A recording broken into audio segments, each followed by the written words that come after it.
Hello listeners and watchers, welcome to another episode of the SDR Disco Call podcast / vidcast. So you may be listening to this through your local podcast system, or you may be watching this through our YouTube channel. Make sure you subscribe to both. But again, if you'd like to watch this show live, then by all means head over to happyselling.io on YouTube and you'll be able to watch it and see our guests. But today I've been really excited about bringing this guest on. This is somebody that I was speaking to on LinkedIn, as I find most of my guests when I'm prospecting like an SDR. And I met this person, we had a great chat, and I learned a lot about them through their career of sales and obviously what they were going through within their own personal life, and I had a lot of respect for this person. So I'd love to introduce Charlotte Neal. Charlotte, how are you doing today, miss? Thanks for having me. What an introduction. Thanks so much for having me. I'm really excited to be on the show. Thank you so much for joining. And for the listeners and for the watchers out there, Charlotte, could you tell us, who are you, where are you based in the world, and what do you do, and where is that? Yeah, of course. So my name's Charlotte Neal. I'm a Senior Enterprise Employee Engagement Specialist. So that's the title that we use for our SDRs at Reward Gateway. So we're an employee engagement tech and service business. And I am based in London, where it is actually sunny for the first time ever this year. Indeed, we've been having a little bit of a heat wave here in sunny Blighty. So for the listeners and watchers, as a reference, we're currently in July 2021.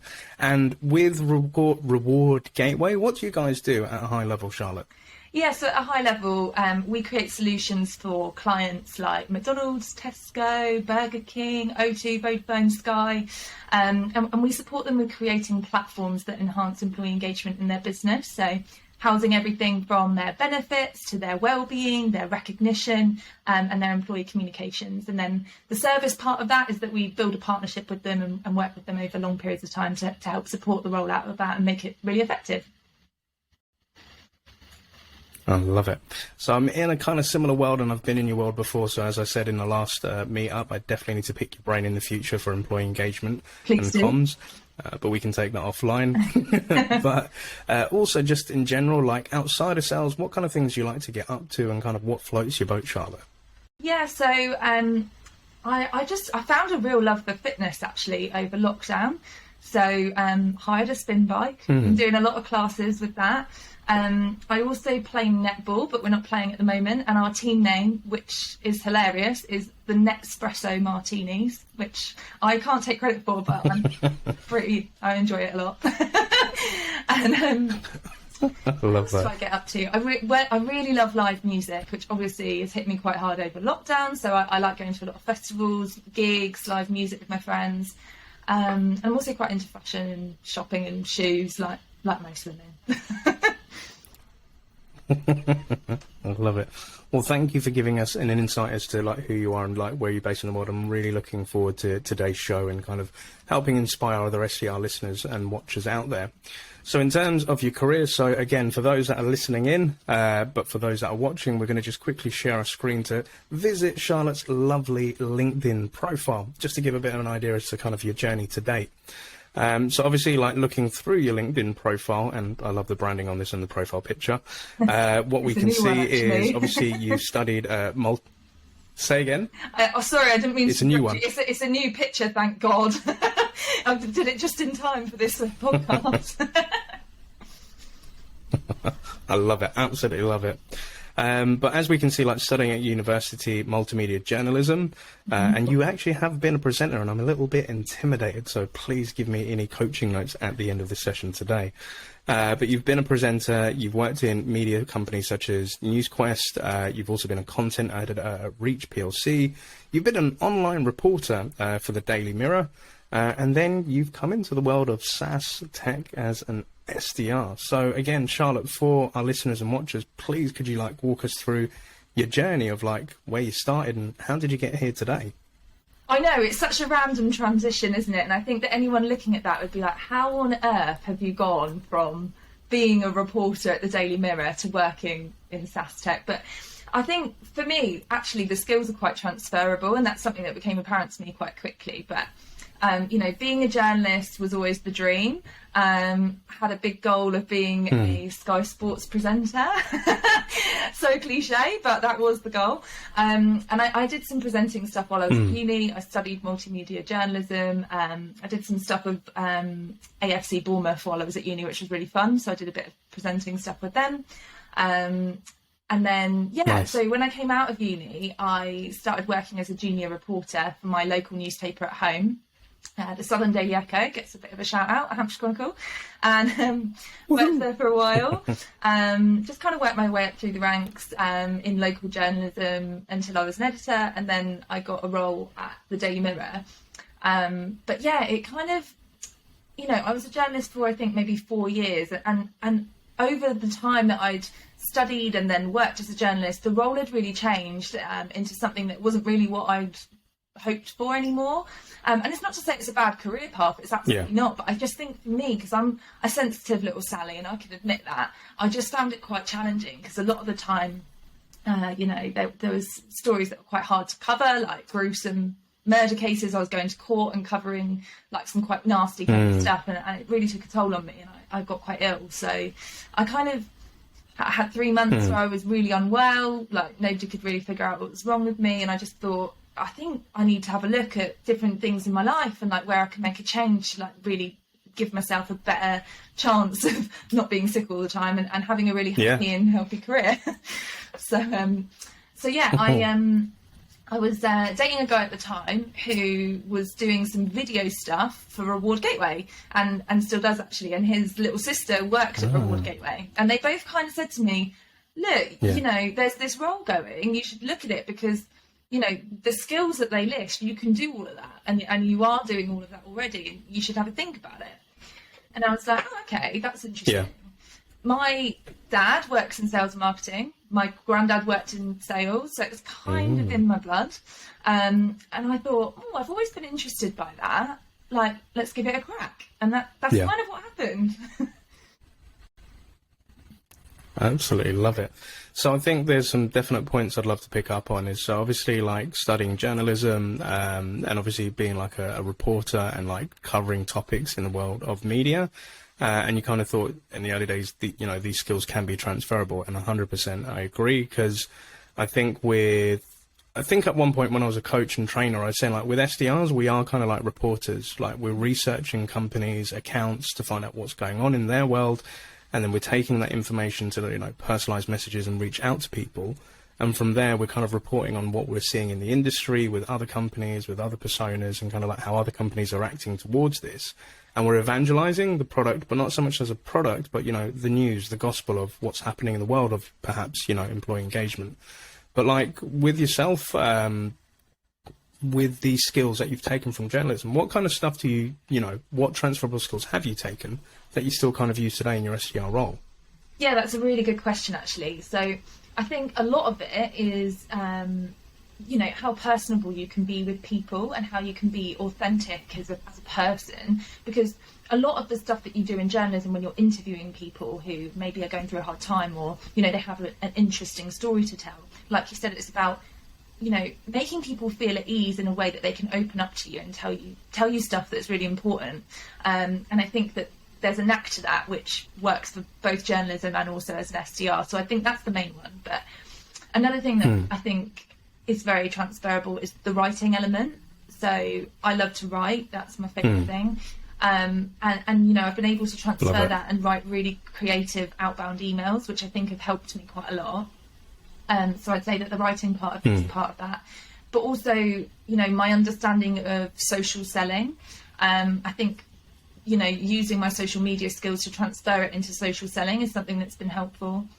And also video. So 4 points. But yeah, video, I think, being confident and able to speak on camera and create videos to use in my approach is something that I've done a lot of. Less so actually in COVID, because I just think people don't have the time to watch it. So I've just not been wasting my time. But, long live video. Hopefully it's coming back. Hopefully by the time people are listening to this, I'll be back smashing videos again. But yeah, I would say that those 4 main things. I love it.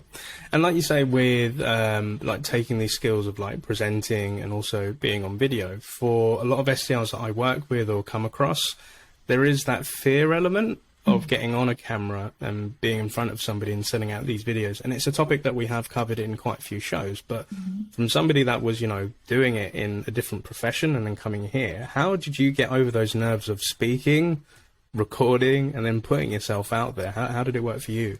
If I'm brutally honest, I don't think you ever get over the nerves from it.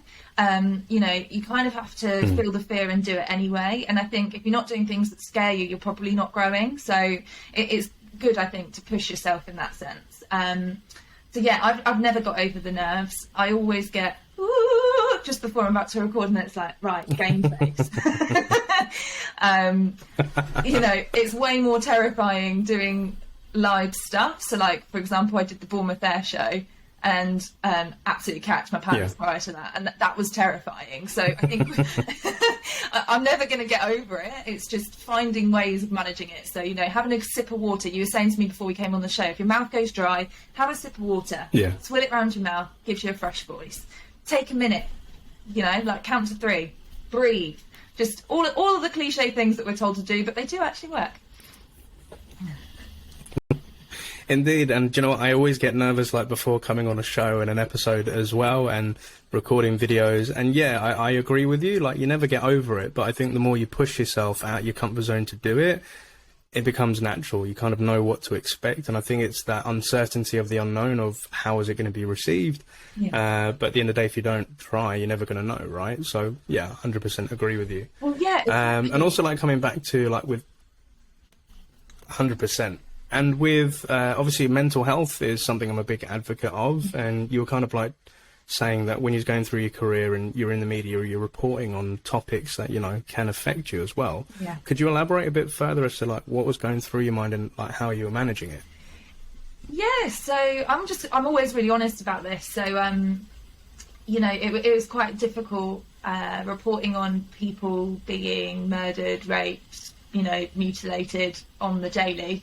I probably write about 13 stories a day, and I'd say that probably 12 of them would be quite brutal. So I think that plays a massive part in the way that you're feeling. And I think for me, I probably was a bit depressed, but didn't realise it. And I was diagnosed with generalised anxiety disorder as well, like in 2018. And I don't know how much that's got to do with, general life or what I was doing at the time, but I definitely think it probably played a big factor in that.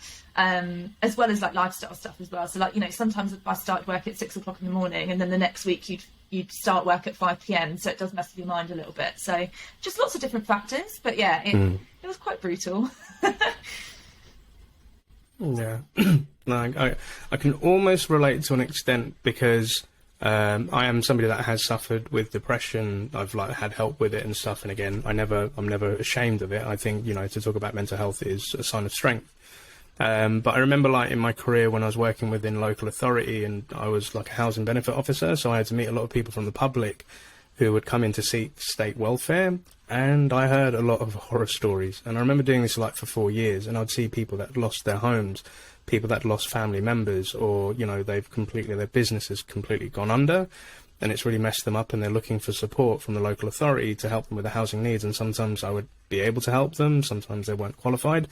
I remember doing this day in, day out. You absorb an element of that, even though it's not to do with you directly, it weighs on your mind. And I remember waking up every day thinking like, I don't know if I can go into the office today and do this, because it's, a grueling job. Yeah. And then kind of recognizing myself that, my head's not right, and I need to take some time to reflect, to think, is there something else that I want to do? But like, I think within an SDR world, we have a lot of anxieties. We have a lot of stresses that come into our life. We hit a lot of rejection, and sometimes we take it personally, like on the phones or emails, or we're trying to hit a target.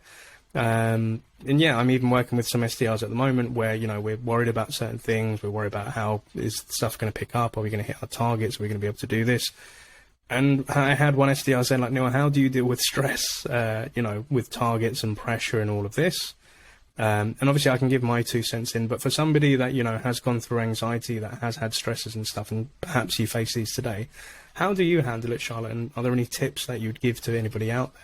Yeah, so I got 2 golden bits of advice, actually, from 2 people who've mentored me throughout my career at Reward Gateway. So Tony Whitehouse is the first, Tony Heavey, sorry. And Tony said to me, trust the process. And she said that to me on like day 1 of being an SDR. And honestly, that really helps, just trusting the process. If you're doing everything you can, there's literally nothing else you can do. And that feeds into my second bit of golden advice from Dom Taylor, which was control the controllables. And again, there's only so much that you can do. And I think that if you're kind to yourself and you remind yourself that if I'm giving 110% and I'm not getting that back yet, that's okay, because I'm doing my best. And I think that's the way that I kind of control that. Yeah. I know that might not necessarily be super helpful to someone who's super anxious, but I think you need to start somewhere with it, and you need to be kind to yourself. So that's what I would say. 100%. I love those bits of advice. So, like, follow the process. And obviously, with following the process, sometimes if you're new to this, it may seem alien and you may not see the results straight away. And you could question it and you say, well, is this actually going to help me? Am I going to get there?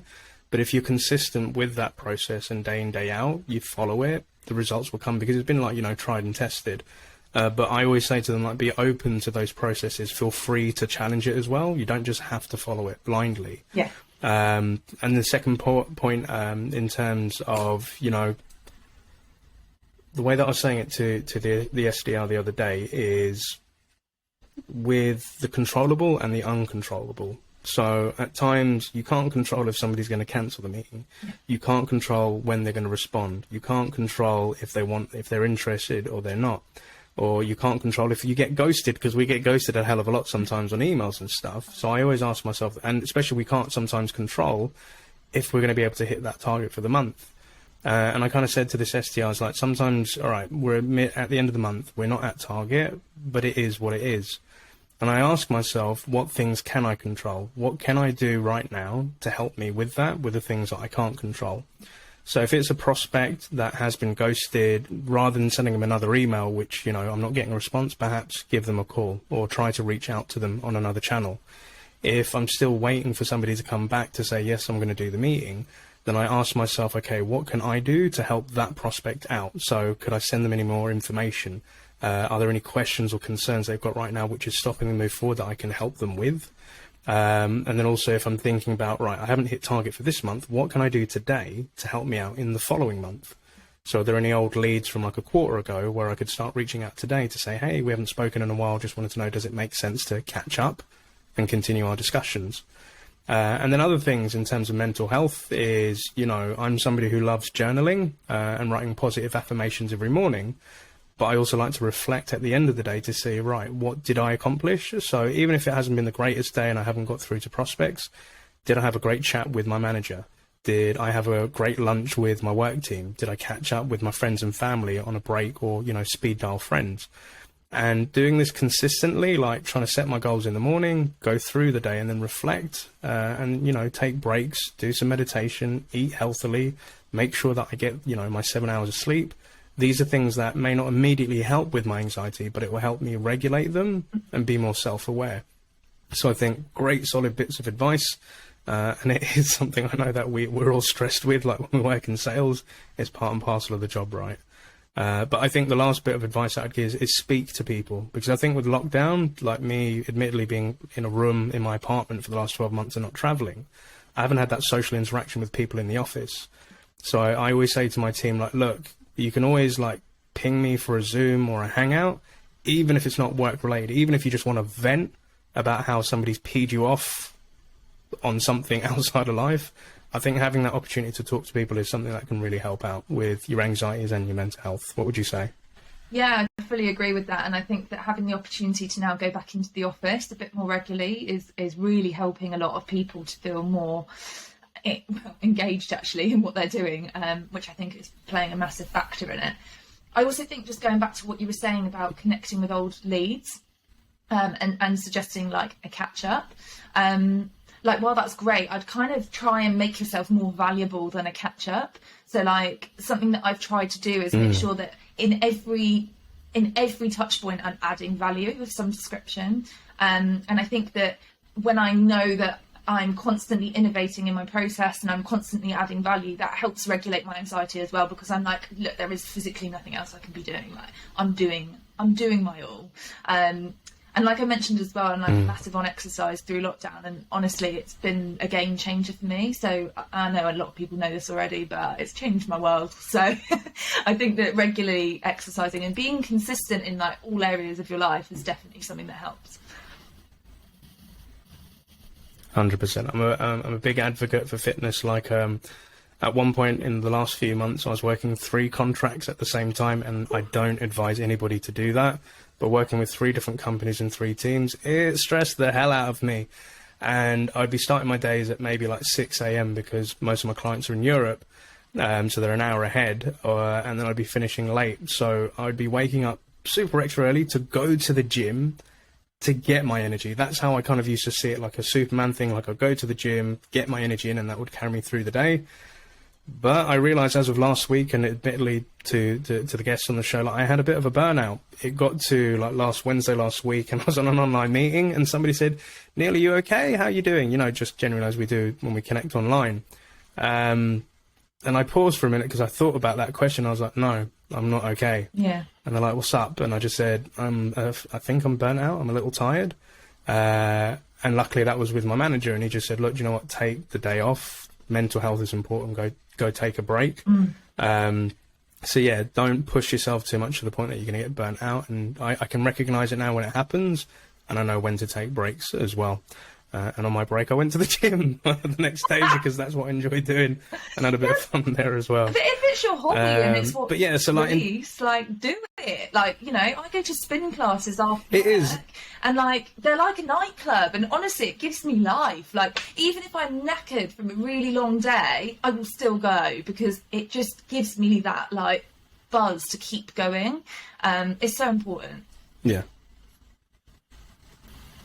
Definitely. It is, because it can be a release of tension, but you can also add in those endorphins to, like, you know, balance yourself out a bit, and doing something, you know, that gives you longevity. I always value it. So anything that's adding minutes to my life, I'm 100% down for it as well. So we digressed a little bit there, but I love the topic as well. But like, when you were going, like, transitioning from like media going into sales and coming against like Reward Gateway, what was it like when you joined the tech SaaS company, and kind of what were your key learnings, and like, you know, any advice for anybody else that's kind of starting out as well? Yeah, I'm not going to sugarcoat this. I found it really hard because I'd gone from like one world into a completely different world. And like, you know, when you're working in a newsroom, it's not very corporate. I swear like a trooper, always have done, still did, and then was like, oh, actually, I work in a corporate environment now. Maybe should rein that in a little bit. Still figuring that bit out. But, you know, it's quite a culture shock for me in that sense. But, you know, like Reward Gateway, being an employee engagement company, you know, and specialising in benefits and recognition, it's obviously an amazing place to work, and I am very lucky in that respect. So, you know, I work with amazing people who really helped guide me through that process. But I think what I'd say is that, you know, it takes a bit of time to get in the swing of things and to get the knack of sales, and it took me probably, I'd say, a good 6 months to really think, okay, yeah, I get this now. So I'd say give it time. Like, you know, if you go in on the first week and you think, what am I doing? That's fine. You're not going to get it straight away. It's a process. It takes time. It takes embedding. You know, give yourself that grace period. But I think something that's worth doing, and that my managers always did with me, is they always checked in every week. So we do something called 15-5, and I don't know if you've heard of 15-5, but it's like a weekly check-in, and it asks you to sense check your week. What went well this week? Maybe what was your challenges? You know, what would you like to speak up about? You know, what's your focus for the coming week? And that was something that really helped me, actually. And you know, if you don't do that in your organisation, it's something you can do yourself anyway. Because it made me think about, okay, this is what I'm grateful for and what I've done well. This is where maybe I could improve, and this is what I'm going to spend my next 5 business days doing. And that really, really helped me, especially to start with. I love it. So again, like you said, like it can be a completely different new world, and you're right. It does sometimes take a little bit of time to like settle in and just like practice stuff. And I always say, like to my team, it's okay to fail. You know, like fail fast and learn from it, and then obviously always looking for that feedback. And with that 15-5, like kind of checking in and like analyzing yourself, like, okay, where could you improve? I think that's a really good thing to do as well. My question to you, like, so I'm kind of going back into the world of managing like a team, and like do regular one-to-ones with my team to find out how their week's been, what are they working on, where can I help best help them. And sometimes I find we have reps that, you know, they pretty much know what they're doing. And sometimes I ask like, how can I help? And they're like, I don't know. And with some reps, they will say like, I need help in my cold calling, or I need help with my discovery call. And also there are reps that are like, will say, I don't really know, there's nothing really right now.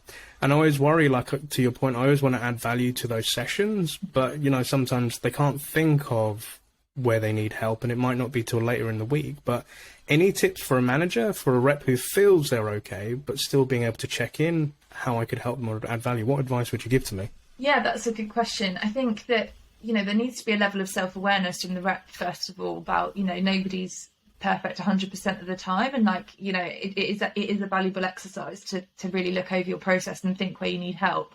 But that being said, I am sometimes that rep where I'm like, I don't know, because sometimes you don't know. And I think something that we do at Reward Gateway, actually, which helps us all think about, you know, where we're at quite clearly, and it's a constant process rather than just once a week, is we have a Slack channel which is dedicated purely to sharing things that may have gone well, may have not gone so well, and then we ask each other for feedback on that.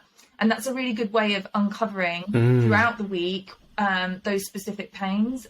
So I think that I'd suggest having a constant feedback stream is something that would probably help those things come to the surface. Another thing that might be useful is thinking about different themes within like an SDR's world. So an exercise we did recently was we sat down and we thought about all the different tasks that we have as an SDR and how we piece them into our week. So something that you could do is like go through with your reps, like all the different things that they do, all their different tasks, so calling, emails, videos, whatever. And maybe just each week you take a bit of a deeper dive into those and really talk about maybe a specific lead where they've done X, Y, and Z, and then together you can kind of work on it. And you know, go through that process together, because I think when you've got a bit more of a micro view on a process, it helps you as a manager to uncover those specific things. Whereas if you just ask a big bold question, I mean, you know, we had something ridiculous like 35 tasks that we do in a week. It's like saying, you know, you don't know which of those you need help on, because there's just so much in your brain anyway. I freaking love that. I absolutely love it. So those are two cool ideas. So like the Slack one of like sharing what's working and what's not, and then having like a team debrief or, you know, discussion and collab on that. And I think that can also help generate people to maybe post stuff in there, because again, I don't know why I may need help, but seeing my team do certain things, I'm like, oh, actually, do you know what? That's something I've been struggling with, or do you know what? I've actually got a cool way that I handle that, and getting everybody to, you know, put it through. And I think that's also the second point, like, you know, like the different sort of tasks that we have in the week, because like we're emailing, we're calling, we're social selling, we're sending out videos, we're doing all this sort of stuff. And this, for me, it's just like, I know how to do this stuff because I've done it as an SDR, and I train others to do it. But picking maybe a topic of that and having a deeper dive into it to, you know, go through that process with that person, and then help them understand, like, how do they make it up in their day? Because I think a lot of times with new SDRs, they come in and said, right, I know I need to email, I need to call, I know I need to do time management, but like, what's the best way to structure my day? And I think taking that deep dive approach can help them understand, or, you know, help them come to the conclusion as to where it makes sense to put it in the day, but also dissect it a little bit further as well. And to kind of come on to this, and this is just me being a bit selfish, apologies, but like in terms of like a good SDR manager, what kind of qualities do you think help people? What good qualities does an SDR manager have to help somebody like you grow? Where do you most want support from a manager? Yeah, that's a really good question. And I think it's going to be different for different people, right? And I'm actually, I don't know if you've done insights training, but I'm super blue. So that means I'm really process driven, and like a bit not analytical whatsoever, but I like process and like things being in their place. So for me, it was always helpful to have a set structure and be goal orientated. But I think what makes a good manager is someone that can see other people for what they are and then adapt the way that they manage them to suit them, because it's not going to be one size fits all, because we're all different. And I think that's what has made our team successful. And something else that I think is having a bit of banter. Like, you know, one of the great things about that channel that I was just talking about is that we throw a bit of banter in there as well. I remember I was calling this lead, and this woman who was a receptionist answered the phone, and I genuinely thought she was a robot, so I didn't say anything. So, you know, like when they answered the phone, it was Barclays that I was phoning. Like an automated response. Yeah, she went, "Hello, welcome to Barclays." And I thought it was a robot, so I didn't say anything. So I was waiting for the next bit, and she went, "Welcome to Barclays." And this went on for like a minute, and she went, "Hello, you phoned us." And because we record our calls, I shared it in the channel, and we all laugh about it. Like, and having that banter as a manager and as a team, you know, that's good for your mental well-being. It's good for your team as like making it a cohesive team. You know, we celebrate together, we lose together, we have banter together. And I think that's the best thing that you can do for your team, is really bring them together like that. I agree. Like, everybody is built up differently. Everybody like operates in a different way. Similar to yourself, I'm led by processes. I want everything documented. I want to know from A to B. Whereas other people, they tend to like to go in a nice flow. So they may do prospecting a different way. They may run their discos calls away. And I always try to find like what ignites them and try and focus on that to like bring it out more so. And yeah, having banter is 100%. Like, I'm all about happy selling, right? And enjoying like the F-ups or the successes. And something we used to do at a former company, which we did employee engagement as well, is we would talk about our F-ups in the week. You know, like every Monday we talk about, okay, what went well the week before, but where did you F up? And, you know, like walk us through it. And we laugh about it. So if a prospect had, you know, objected to us and we completely screwed up the call, or, you know, we sent the wrong email and it wasn't, you know, properly automated with the dynamic tags and somebody completely ripped us to shreds about it, we'd bring it up, A, for the learning aspect of it, but B, to laugh not at the person, but laugh with the person. Yeah. To also highlight, you know what, it's all right to mess up. Don't worry about those sort of things. And I love your little performance there with the voice. You did that really well. So, like, obviously with Jen, have you done acting as well? No, just dramatic as a person. I love it. So, like, obviously, working within Reward Gateway, like within your role at the moment, like, what's the typical aspiration for yourself, like in the future? Like, you don't have to have a definitive answer now. With a lot of people, they want to go into sales, but they sometimes may want to explore other departments and stuff. But for you, like, how do you want to progress in your sales career? I mean, that's such a great question. And I think that often the SDR role is looked at something that's a stepping stone into other things.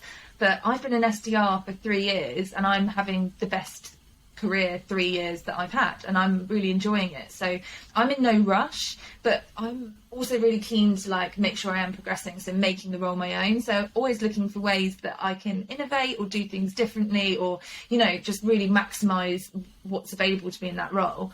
I think to answer your question properly, like looking to the future and what I want to do, because of my journalism background, I find marketing quite interesting, and I'd like to kind of dabble with that a little bit. So we have like a smarketing team, sales and marketing together, and like we collaborate a lot. Smarketing, yeah, I really enjoy that side of my role, and I also really enjoy speaking with people, which again is like goes back to my journalism thing. So, you know, if I had more of an opportunity to perhaps work in like a community manager type thing, or, you know, doing that kind of stuff, that I think that would be something that I'd like to do. But I think that often, like, the people who are most successful are people who go and do something that's not their role, and then that becomes their role. So I think I need to have a proper think about it, but that's kind of the direction I'm thinking.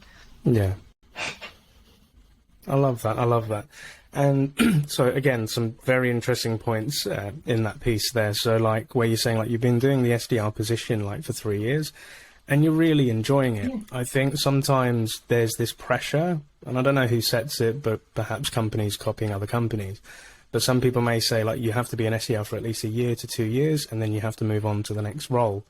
I'll be honest with you, Charlotte, like when I was an SDR and people said, hey, do you want to move up? I said, do you know what? I'm kind of enjoying just doing this and I'd love just to do this forever. And I know a lot of people that just stay in the SDR position like throughout their sales career because they really frigging love it. Like what advice would you give to people where they feel that they have to get somewhere by a certain timeline and then move on, but perhaps they're enjoying, like similar to yourself, like you're doing this SDR position? What advice would you give them? I think you have to ask yourself, why? Like, why are you feeling that pressure?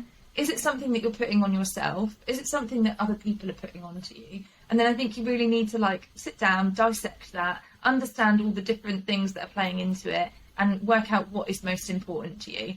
If making other people happy is most important to you, then crack on, go and do something else. But if being happy in yourself, enjoying your role is something that's important, then you do you. Like, I just think that, you know, and if COVID's taught us anything, it's to just be yourself unapologetically and only do the things that you want to do. And I think that, you know, don't be pressured by what other people are doing and, you know, do your own thing. Like, I'm 29 and I'm an SDR, and I think a lot of people would be like, oh, an SDR is for when you're 21, 22. It's not.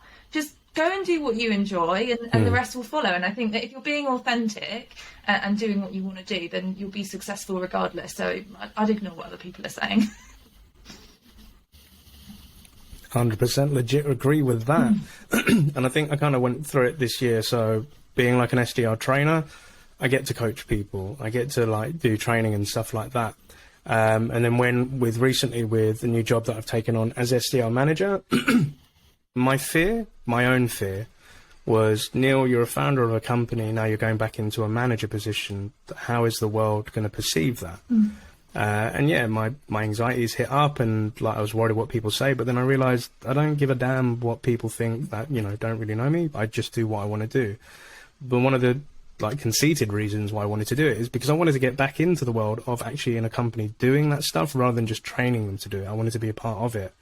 And most recently, sneakily, my team don't know, but I've been prospecting as well. Hey! So what I'm teaching them, I'm doing the sequences, I'm calling up people and I'm having fun doing it. And somebody responded to my email the other day. They weren't interested and now's not the right time. But I was just, I was excited. I got a response on my email. And I was like, oh, it's not work-related email about stuff in the team. It's actually a prospect talking back to me. That was freaking fun. And I love it. So I agree with you. Like, do the stuff that makes you happy. Don't worry about what people may think. It's how you feel about it and how happy it makes you, you know? But yeah, like with, and also like you said, like obviously with your background in journalism, like marketing's kind of floated your boat. And I love that. I've known a lot of great SDRs that have been SDRs and then become great marketeers. What is it about the marketing element that kind of stands out to you and like, you know, piques your interest, Charlotte? I think for me, it's more about like live events and the opportunity to connect with our customers and our prospects and, you know, just chat to people. Like I can chat all day. So, you know, from that perspective, I think that's what excites me. But also like, I think there's loads of opportunities to innovate and like look at, you know, how we can entice people in and how we can set trends in the field that we're in, how we can be the market leader, you know, which we are. Like there's so many different things that you can do, you know, the opportunity to include video, you know, there's so many different avenues that you can go down that I find really interesting. And I think, you know, we have a great blog, which our team work on. We have a great content library, which they work on. And, you know, the way that that's written is it really appeals to our audience. And I love that side of it as well. So I just think there's just so much to it. And, you know, when I'm thinking about my career from a long-term perspective, you know, I appreciate I'm probably not going to be an SDR forever. So I need to think about that. When I think about doing marketing, I'm like, oh, okay, yeah, like that excites me. So I think that's what it is for me. I love that. And you're right, like with the world of marketing, like another reason why I took on this job is being like the SDR manager. We have an inbound team and we have an outbound team, and I have to work with the VP of sales and I have to work with the CMO. And I kind of see myself as like the little bridge in between, where I get insights as to what marketing campaigns are going on, what webinar, like we're recently doing a webinar and I'm behind it, I'm posting it on my LinkedIn. I'm helping create sequences for it. I'm sitting down with the marketing content team to see the case studies, the videos, because selfishly I'm thinking this is the stuff my SDR should be knowing about because they're going to be sharing and evangelizing it, but they should also learn the content rather than I'm just going to share the content, the case study, but read it, understand what challenges the customer's putting through. Like marketing have worked on this. This is a great asset. And again, like I always feel that sales and marketing, they are two different departments, but they're working towards the same goal, which is, to generate revenue. So it makes sense for us to work. And I've had a hell of a lot of fun with some crazy VPs of marketing and CMOs. And it's kind of like a bit of a break sometimes from the commercial, serious side of sales and closing deals.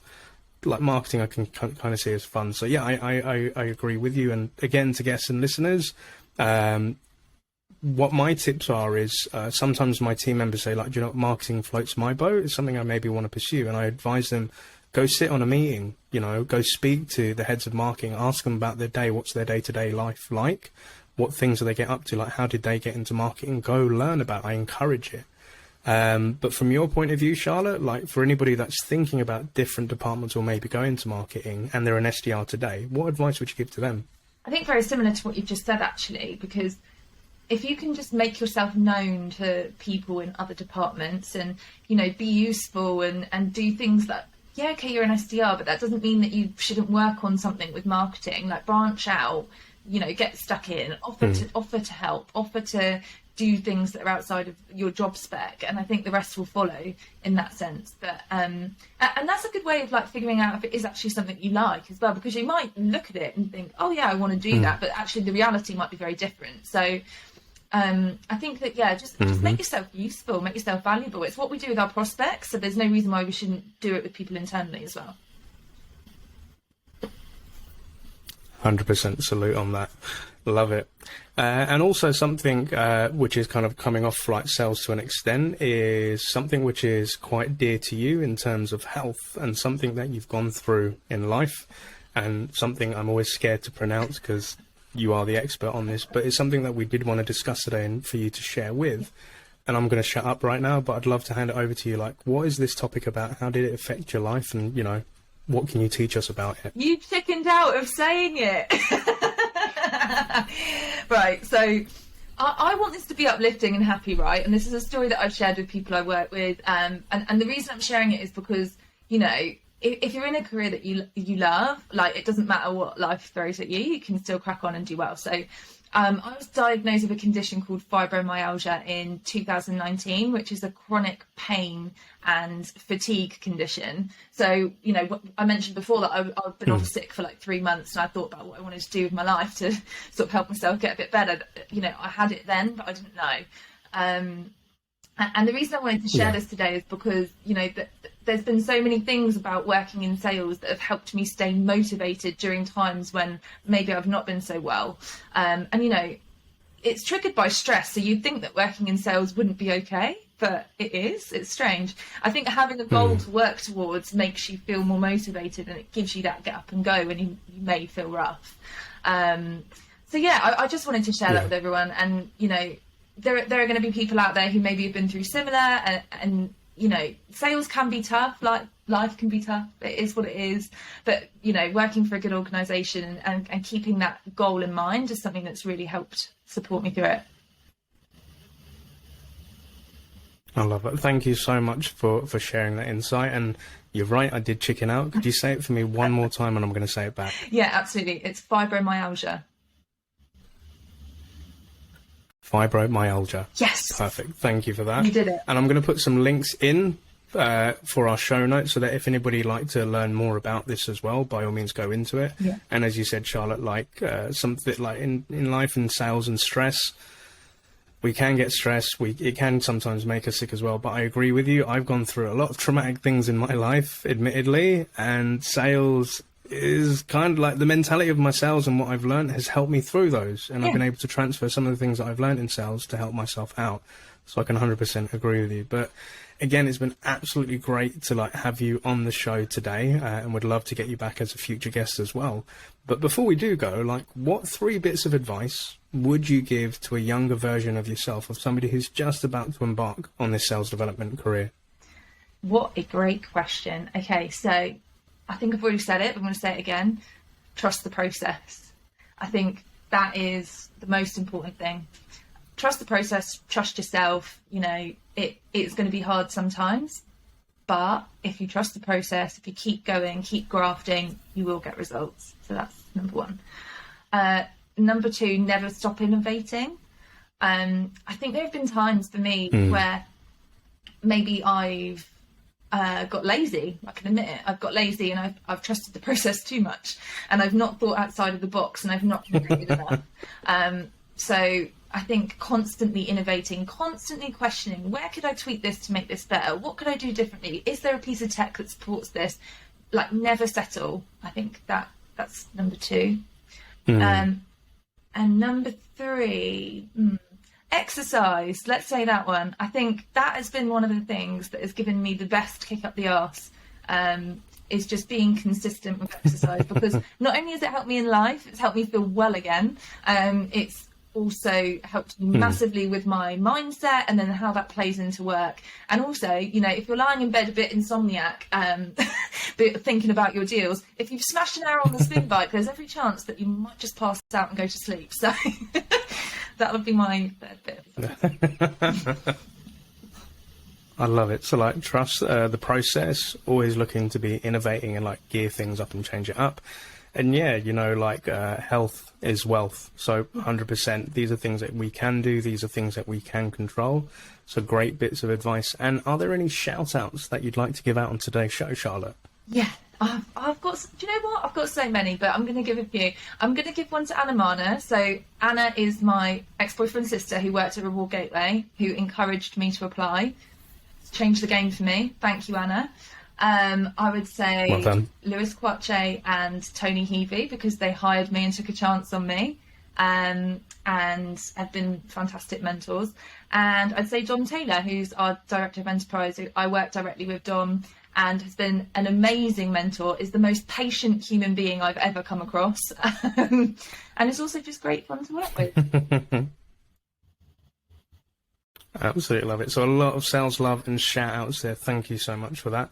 And for like any of the guests that are watching or listening in, if they wanted to connect with you on LinkedIn to kind of pick your brain on any of the topics discussed today, are you okay with that, Charlotte? Yes, hit me up. Also, if you want to find out more about fibromyalgia, I actually run an Instagram account where I've created a community. Sorry, I've got to get it in there, which is at fibromyalgia_girl. Yeah, get it in. So, what's the at handle? Yeah, it's at fibromyalgia. Say that one more time. What's this?